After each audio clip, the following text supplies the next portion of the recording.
রংপুর ৪ আসনের এমদাদুল হক ভরসার জনপ্রিয়তাটা দেখুন আপনারা সবাই। সাধারণ মানুষ কি বলছে, ভোট নাকি চুরি করা হয়েছে, আক্তারে নাকি চুরি করছে ভোট। আমার কথা নয়, কথাগুলো একটু শুনে যান। আর এই ভিডিওটি লম্বা হতে পারে, ভিডিওটি সবাই একটু দেখবেন আর একটু শেয়ার করে দিবেন। আমার বউয়ের হাতে 2-3 মুঠ ভাত খেয়ে আমার পরিবারের ভোটটা যোগ দিতে আসি, এই ভোটগুলো গেল কোথায়? সবাই মনে করেন ধানুষের সাথে সিল মারছে, সেই ভোটটা আটক করি হয়েছে। অবসর আক্তারের আমরা হারাগাছবাসী বিচার চাই। আমি এত কষ্ট করে ভোট দিলাম, সারা রাত দোকান বন্ধ করে দিয়ে আমি ঘরে ঘরে বাড়ি বেরিয়ে গেছি।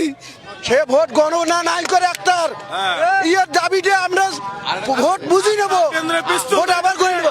স্কুল দেখায় কিছু বলে না প্রশাসন ওর।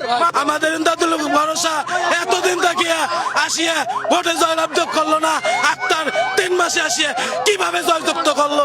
আমরা প্রশাসনের কাছে জবাব চাই। অবসর আক্তারের আমরা হারাগাছবাসী বিচার চাই। 4 নাম্বার আমরা এই 4 নাম্বার আমাদের এই আসনের ভোট চোর করেছে আক্তার হোসেন। আমরা সকলেই তার দৃষ্টান্তমূলক শাস্তি চাই।